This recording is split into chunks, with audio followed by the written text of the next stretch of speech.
Welcome, everyone, to the Art of Transformational Leadership. This is a podcast where we discuss all walks of life with amazing leaders, their failures, their successes, and we want to hear their stories and their journeys of how they landed where they are today. And I am so happy to have a special guest in his studio. But Ricky, I don't want to do your intro. I was just reading it. I saw you have 5 companies, the 6th on the way. I want you to introduce yourself. Yeah, well, thank you for having me. I'm usually on the other side. Yeah. So this is a unique experience. I don't know any questions that are coming right now, so this is very new to me. But yeah, so I'm a builder. I think I said that earlier with you, right? People say entrepreneurship. One of my buddies, Ruben, who's a founder here in Chicago, he said it and it stuck to me is I am a builder. I am building legacies. I am building businesses. I'm building networks. But I think like what we have is I'm building friendships. We're having fun. Right. So it just so happens to be that the vehicle and platform for that is the businesses and the brands that we're creating. And I say we because it takes an army, it takes a team, it takes your people around you to build those businesses and dreams and legacies. So, I'm just here. I'm having fun. Awesome. So tell us a little bit about what are you doing? What businesses are you involved? You got Route, right? They have the cleaning company. Tell us about them. No, I don't wear it or anything. Right? No, this was not intentional. Not intentional. No. So yeah, the software company that we have is Route. It is a software company for the commercial cleaning industry, residential coming soon. But no, we're empowering the industry with tech, data, and most importantly, community. We have 3 solutions, Libby. Again, being a tech founder, you know these things, right? Is we've got a marketplace, we've got our bid product, and we've got our pulse. In the end, they help you with winning contracts, bidding contracts, and managing and streamlining your business. And then Rosalado Services, which we're in the home of here today, is our family cleaning company. It's the business that opened all the doors to the rest of the brands.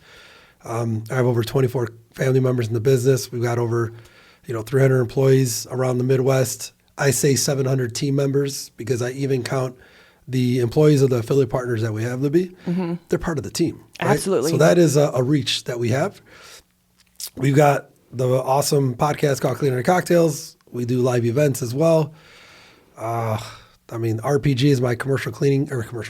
See, it rolls off the tongue. It's our commercial real estate portfolio. So we're buying some properties as well. And RCM rounds out where we wanted to become the total facility solution. The one thing we were missing in the beginning was maintenance, not just handyman, but maintenance services. And what that did for us is allow us to really be the term of a total facility solution. We love being a single source. And the only way you can be single source is if you offer a variety of services. And that's what we do all around cleaning. Awesome. So there's so much that I feel that we connect on, right? What was the first time we met? Do you remember the first time we met? It was on your podcast. Well, no, I know. I reached out to you. Virtually, we met. I reached out to you and you were, I think you had just started this 25-day tour. And I was like, I think I may be able to grab her. She's going to be busy, but you know what? Let me reach out. You answered the call right away. And we had fun. We did. I think we had a couple glasses of wine. I had a couple cocktails and it was cool to hear your story. So that's why I love that you're doing this because you're going to see what I love is you get to know people in a new way. Absolutely. So I remember our first conversation and you were like, I feel like you're the female, the girl version of me, like the girl Latina version of me. And I was like, wait, no, maybe you're the guy version of me because we both have cleaning companies. I primarily focus in residential, but then I have a software WootRecruit, which does recruiting, and it's so similar to Route where you're trying to save everybody like the hassle and the headaches on that end when it comes to cleaning. And I'm trying to do it on the recruiting side. Yeah. And then I just launched another software which does estimates for residential. You're not stopping. Right? Now you got your podcast. Now I have a podcast. And so there's so many similarities. And the fact that we're both Latin. Right? Yep. And our families are involved in our businesses. Mm-hmm. My mom runs the cleaning company for us. My son does our marketing. My husband is one of the developers in the software. So we have so many similarities on that level. Oh, yeah. I just feel like we have that connection. And it was a great friendship. I'm really happy that you reached out to for sure. connect. Think about that first moment. We were like, man, and basketball. Oh yeah, right? Basketball. Sports is a big part of our life, but it was literally that one moment, and then here we are today, right? Yeah, this is the second time I've been here. Yeah, It's the second time you've been here, and your network. And what's cool though, Libby, is you have a different network, right? I have a different network. But what does that do by us coming together? Connects. And now your network is here and our network is where you are. So awesome. So our podcast is about leadership. So I want to dive into leadership and family. Like I know people ask you this all the time. I get it as well. I came from a family business, worked around my family, saw my family work together as a kid, saw it not work, saw it work. And, I would not say I've mastered it at all. No way. No, there's no way. I'm still. But what are some tips, like leadership tips? If people that are listening, they're working with their husband or their wife or their mom or their aunt to really help them not control the situation, but just some tips so that it's smoother, so they know what to expect and it doesn't destroy their relationship. Yeah, because it can. It has. I've seen some family businesses they don't speak anymore. Yeah. Right? So there is no secret sauce, but I would tell you is my personal experience has been being empathetic, remaining positive, right? Leading, not managing. So I think a lot of people get it twisted where they think that they can manage the business and manage the team and manage their family. You should lead your family, lead your team, lead the business. And leadership doesn't mean telling somebody what to do. Leadership means sitting down and telling them, hey, they,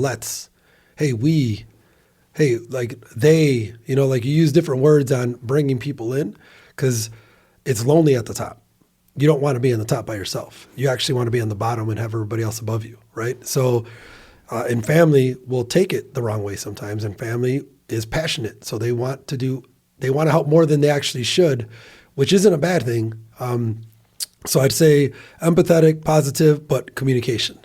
Learn how to communicate, during the day and then keep personal with business. Not easy to do, but if you are open and always communicating, that has helped us, and it helps us be real with each other and be authentic. I love the communication. One of the things we do, this can sound so funny. So like I said, my son, he's 25. He does some of our marketing. My husband, my mom is involved. My dad, I'd said, like he maintains all the equipment for the cleaning company. I literally have different lines of communication for like work and personal. Because if I'll text them, I keep them totally separate. So I'll like text them on WhatsApp, work stuff. Like, hey, got a question about marketing. And then I'll go to my regular phone and text my son, hey, are you want to come over for dinner? Because he doesn't live with us. That's interesting. So I keep them. What if I told you that your boss skydives, Tim in marketing is a magician, and Sam in accounting does sums in his head while standing on his hands? Seeing sides of the people you work with but never see, sides that inform and inspire their work and that can inspire yours, is what The Talent Show is all about. Email me, Tom Alexander, host of The Talent Show, at talentshow@backboneinc.com and show us what you got. I look forward to seeing you on The Talent Show. I like that. Completely separate. Okay. And it works phenomenal. So then, think about it. When I see, my mom texted me like 10 minutes ago. We're texting work though. So if it was Slack or WhatsApp, you could see the difference. Like, it's a WhatsApp message. Got it. It's business related. Yes. I like that. So I do the same thing with my husband. Every day. I do the same thing with my husband. We have a private Slack channel where it's just me and him. Because sometimes I'm going to ask him a question that's work related, but maybe more personal. And so it goes on Slack versus like, hey, honey, what do you want to go for dinner tonight? That's going to go on our phone. We're just going to text that. Yeah. So that's been a great thing that I've started because my background in organizing, like I love structure. I think one thing that saved me is you had said communicating. I over communicate my expectations of what that I have of them or the role.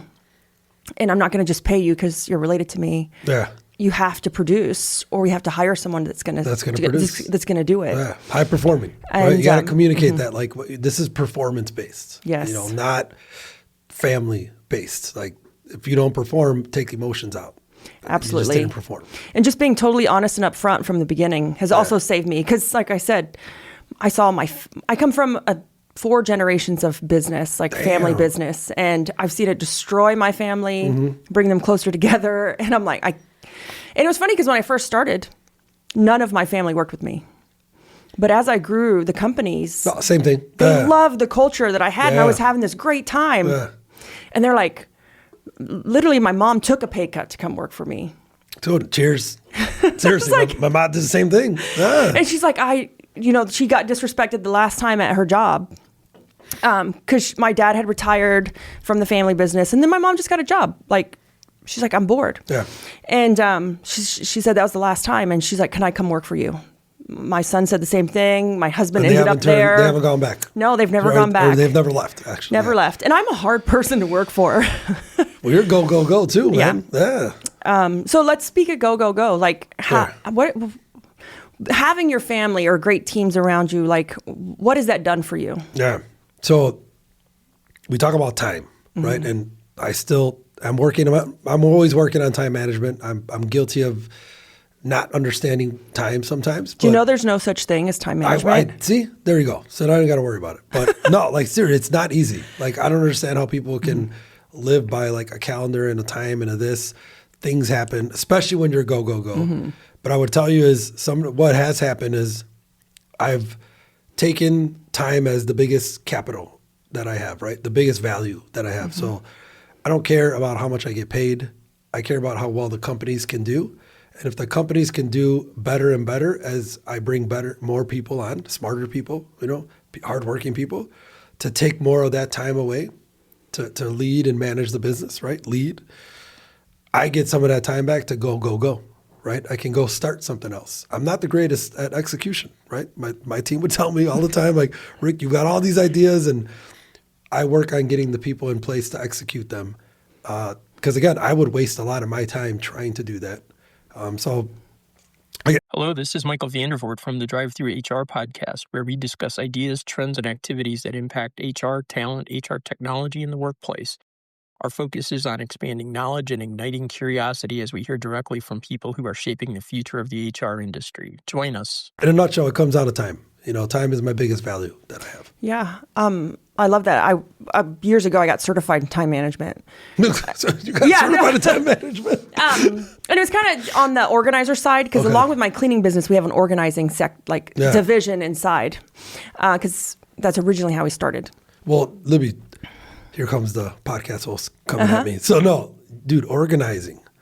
I got to believe that's one of your biggest assets that you have as far as why you are as successful. Because I got to tell you, the people that I see that are organized, they're a different level of a person. Like they're not only is their brain organized, but like everything around them is organized. Yes. So when you said you had to organize it, I was like, that's why. That's why she's got this stuff going on.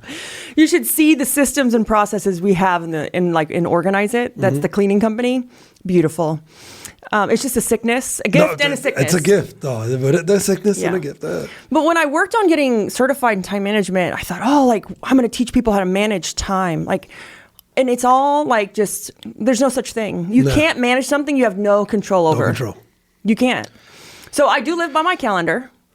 But I live by my calendar so that it gives me structure, not so that I have to follow it. And yes, I fall off the wagon on some days, but then when I'm ready to get back on, I know exactly where I'm supposed to be. Okay. So that's kind of how I look at the calendar. So then from time management, is it okay then if, again, things pop up, that phone call comes in, that email comes in, you move a meeting, you move this, would you say then that's okay, but stay within a window of something then? Like a window of a day? Is there a time we should shut it off in a day? Your time management? Yeah. At 6 p.m., no. My day's over. No. Okay. Well, yeah, your day's over, but you're blocking out that time. Okay. Saying this is my time to shut it off. Okay. So it's still part of the schedule. It's still part of the schedule. Okay. And so is your time off. So you don't think about the personal stuff like that. In my calendar, it has who's cooking dinner on what night, date nights. Oh yeah, when we get done, I'll show you my calendar. You're gonna laugh. I gotta talk to date night, I gotta talk to Marley. Pizza night. That way we know there's no guessing, or it saves you so much time. Right, it's out there. It's like Thursday's pizza night. Yeah. Boom, boom, boom. Okay. Guess what? My husband's cooking dinner on Tuesday, but my day's Thursday. It saves time. Nobody has to ask a question. Okay. You just know.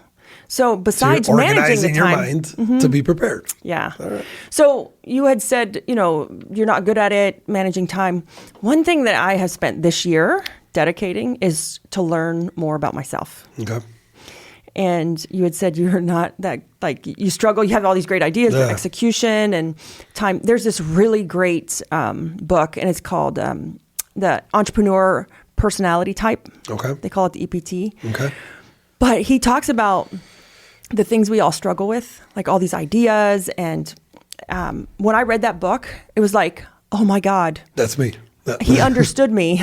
But it's all entrepreneurs. And like a lot of us feel like we have ADD or ADHD. Yeah. And in the book, he talks about how that's just a label so that society can figure us out. Figure us out. Okay. And I was like, oh my God. And I told my husband, read this book, please, so that then you understand me. Like where I'm coming from. So that you understand me. So, I love the organizing the time. And so let's talk about time and your family time. How do you juggle family time and work? Oh, that's a tough one. But no, I'll tell you though, and I'm going to share this episode with the team too, because like they know, and I got to thank them that it's pretty strict around here. At like 5:36, the team knows that when the phone rings more than once, and it's my wife, like stop the meeting, let Ricky leave. He's got to go. Yeah. Like they know that at 5:30, 6 o'clock. That's like, what do they call it? The witching hour of my wife saying, get your ass home. And it's funny because they see me rush. I'm rushing. I'm in the car because if she's, Marla, you're going to see this. But I will not answer the phone here. I wait till I'm in the car so that I can tell my wife, I'm on my way. And she's like, you just got in the car, didn't you? I was like, no. Like 5 minutes ago, but no. But I'm working on it because I'll tell you that even my sons, though, this is where it was like a big moment is Nico was 4, he's 5 now. But I got home and he's like, Dad, get off the phone. Like he told me, like, you're home now. Like let's we only have a couple hours to play. And being a 4-year-old, for him to tell me, get off your phone, that told me he's seeing that I'm on my phone. And that's the one thing. Another thing I work on, my wife knows too, is the first hour that I get there, sometimes I'm coming in on a call or an email or a message. So she's like, don't come in the house. Stay in the garage. Finish that moment that you're going to finish, because the minute the door opens, I need you to be back into family mode. Work in progress, but to your point is like, I'm aware of it though. Like it's I know the things that I need to do, and it's thankful to her. She pushes. I love that. And now my son's pushing now too. But I love that. Stay outside and finish it. Finish it. Like take a minute. Let me finish. Right. Yeah. I love that. We probably both get this question all the time, though. Traveling, and I have a 5-year-old daughter. Yeah, I have a 5-year-old as well. We have a lot of stuff in common. Dude, what the hell? What the heck? But like the other day, when I was on that 28-day trip, right, tour, I was touring around. I was trying to actually beat a revenue record so that I could get into Dan Martell's boardroom. No, I remember you told me that. I was like, his book is right there. Buy back your time. Yeah. And I got it. Like I did it. Yeah. And so. Well, congrats, right? Because you're one of. Yeah, congrats. You're the only woman on the board. Yeah, I was one of the first to get in. One of the first women. Another girl got in the same time as me. So we were. He didn't have any women, and he warned me. He's like, it's primarily dudes in here. It's okay. I've dealt with that my whole life. I'm good. Yeah. But like. I remember Yaya, she's my 5-year-old. She goes, "Are you ever coming home?" I was like, So I will say, for even the people listening, it may seem like we have it mastered, but I don't. No, I just said how bad I'm working on things, man. And my 15-year-old, he was 25. He's 25 now, but when he was about 15 or 16, at the dinner table, he made the rule, no cell phones. He made the rule, no cell phones. And I was like, oh, God. He's like, Mom, get off the phone. Yeah. So, one thing I have to say, for me, it's the support. Man, my husband is phenomenal, takes care of the kids. My mom lives close by. She's, like, my daughter's in our cleaning office probably today because both me and my husband are here in Chicago. Yeah. So it's great to have the family and the support, but I'll say it's a work in progress. But for me, what you talked about building, I'm building that legacy. And the legacy is different for everybody. Oh, yeah. For me, it's like the freedom and the ability to work how I want and when I want, until I want. And I think that my kids missing me for a few days here or there, or me missing a game, in relative to the big picture will pay off. Yeah. Well, that's why I think about it too, Libby. Like, you better succeed, right? Like the time away, it's like, and I tell you, like, that's something Marley will tell me is do it, get after it, but you better come home a winner. Cause like again, these are times you don't get back, but it's a part of, that's what we signed up for. Where if you're building, you're taking a risk. If you're taking a risk, something is being sacrificed, but it's the point of when we get to the result, will we get that time back then? And then, really the rewards will come. That's what I keep telling myself. Absolutely. For me, I know that the time has come back because now, my husband has the freedom to work remote. So he's home all day. We homeschool. Think about that. The 5-year-old. Dude, that's a big deal. Staying at home to watch, it's one of you at least is there. That's a big plus. Yeah. So again, somebody's risking something though. Yeah, absolutely. So on a personal note, what do you do on a personal note? On the personal side. To keep yourself just like straight, balanced, grounded, like. For sure. I work out. I know that's everybody's first go-to, but like I literally do, I work out 3 days a week. I invite my team on every Friday, so it's a cool piece for us to do together.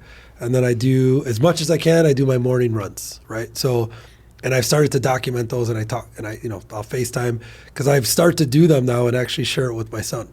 That's because he'll say like, Rick, Dad, where do you go at 6:30 in the morning on a Saturday? And I'll come back and I'll show him. And I'm like, well, I just went run. So he'll tell me like, go Dad, go run. But I'll tell you, the morning run is the number one thing for me that, people talk about rituals. I don't have too many rituals, but that has turned to be like, when I stretch, I go, I'm going to take you to the journey of my morning run. I go and I stretch and I begin the run. In my mind, I'm like, okay, I got 4 to 5 miles to run.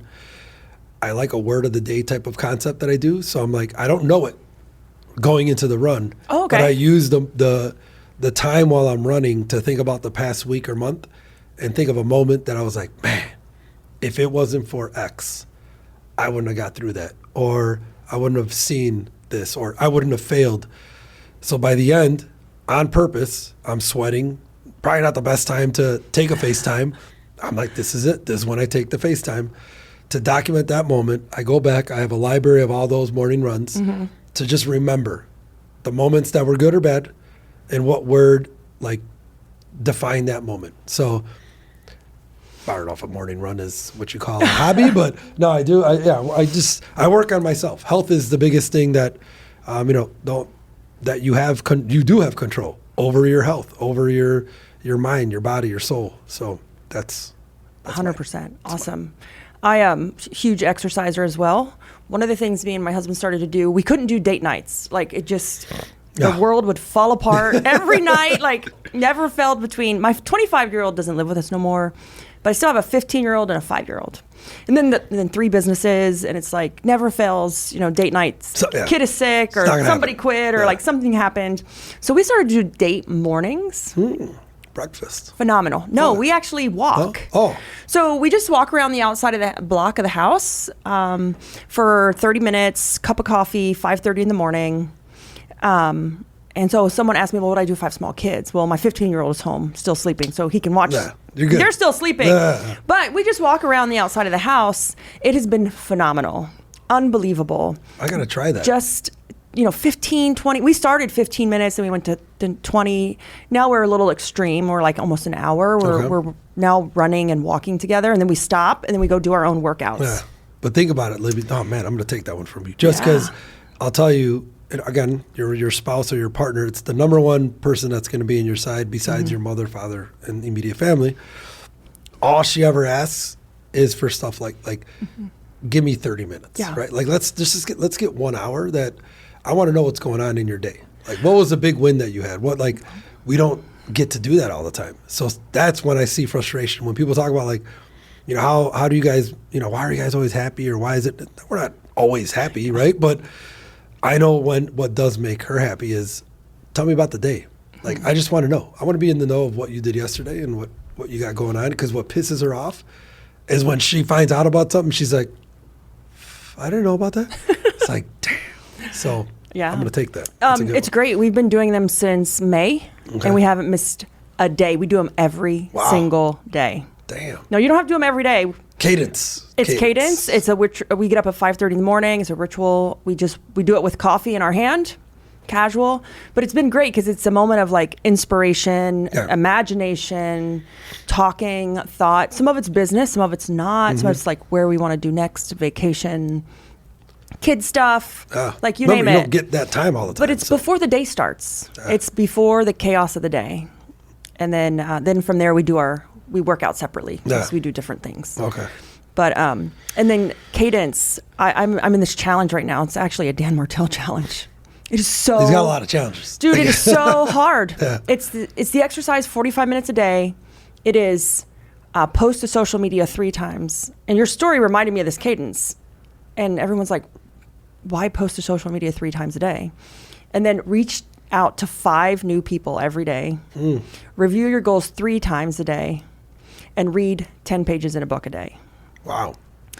Oh, let me tell you what. It sounds easy. No, like, I could see that becoming like every day? Every day. 5 days or 7 days a week? 7 days a week. Oh my God. But wow. That could carry on. You had said like, you're posting those videos for your son. Because someone said, well, posting in social media 3 times a day feels selfish. And he goes, no, you're selfish. Because he's like, the level you're at in business, you should be inspiring and teaching people and bringing them along the way. Look at it differently. Yeah. And I was like, it's not boasting. It's not sharing the share. It's sharing your lesson or driving. Inspiration. Yeah. And I thought that was amazing. And that's what you're doing. It's a way better way to look at it. It's what you're doing for your son, though. Oh yeah. Like by sharing that every day, you're inspiring him. Yeah, I took him to our first pitch. I don't know if you've ever seen that picture I posted where he's in the front. I got the whole team. I had won a pitch competition. He was there. He was in the audience. Like you can hear in the audio that Jesus got. He's like, "Go, Dad!" Back on his phone like after 2 minutes. But he saw me. After that, he's like, "Dad, this is what you do for work?" I was like, "Well, no, I don't always win, but I won, yeah." But like that moment, he'll never forget. Like a month after that happened, he saw me in the shirt that I had won with. He's like, "Oh, Dad, are you going to go? You going to go pitch?" Dude, like those are the moments. That's what matters. And I share that all the time because I want to share it. That's a moment that was very happy and inspiring for me to show others like you should share your wins with your family. Absolutely. Yeah. And I kind of love leaving some of this stuff for my kids. It's like you're leaving a video. Like almost like a video journal of your journey. Yeah.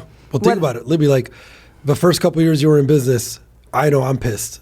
Me and my wife are like, we didn't take any freaking pictures, no videos. Like the first 3 years of us in the thick of it, we have nothing to show for it. I literally just said to my husband on the way here, because the marketing, my son wants some organizing pictures, and I don't do it in the field no more. I haven't done it for years. So you'll never get it back. Right? I haven't done it for years, and our current organizers aren't taking any pictures. It's a little bit harder to take pictures of organizing because it's a little bit more personal. But I told my husband, I said, "Oh my God, all those years I spent organizing myself, I didn't take one picture. No selfie, right? Because you're working. One picture. Yeah. Oh, I'm so pissed. I was like, oh man. So to those, document take the pictures. beginnings. Document the beginnings. So, okay, well, this was great. I want to know, let's start to wrap up. I want to kind of know what's next. What can we expect from the cleaning side, from the software side?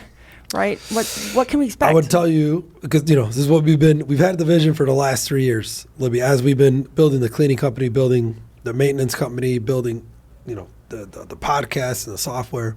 Our number one driver for the last 3 years has been an ecosystem, right? Because within an ecosystem, our platform, which happens to be our software, lives within the ecosystem. The network of people that we keep building and creating live within the ecosystem. At first it was we're building, us within these doors. Now it's all of us are building, right? Because I feel like we're all making connections and it's like compounding and it's just getting bigger. So like you ever visualize on a map, this is a terrible analogy, but remember the movie Outbreak when it spread through the US? It's kind of what I want to do, but like in a good way. But like through software, you can create, efficiencies and solutions. Through networking, you can create community. Through services, you can create a better image. So like everything we're doing here together and the rest of the people, like the Debbie event today, like that was, again, a whole nother side. my vision is to create that ecosystem for all of us to win. Whether it's for cleaning companies, service providers, tech founders, the supplier, anything cleaning related. Let's be stronger together. Awesome. I love that. I'm so in love with the cleaning industry, whether it's residential or commercial. And people are like, why? Because I have a cleaning company. I have a recruiting software that was made for the cleaning industry. I have the recruiting quoting tool for residential. Yeah. Why I love it is it's such a people-driven industry. Whether it's our employees or our customers, we're all about people. That's all we are. If we're a people-driven industry, and I love people. Oh yeah. So let's do it. And I love the people in the industry that I just keep meeting through ISSA or, like you said, the Debbie event. They've been great. Yeah. So I'm going to go ahead and wrap up. We're going to put some information in the show notes about where you guys can find more about Ricky and the amazing projects that he's working on. And if you enjoyed this podcast, you can download some free tools on libbyd.com. And I just want to thank you for being a guest. Thank you guys for listening. And if you enjoyed what you heard, please feel free to share with a friend, a business owner, or entrepreneur. Thank you. I appreciate it. Thank you.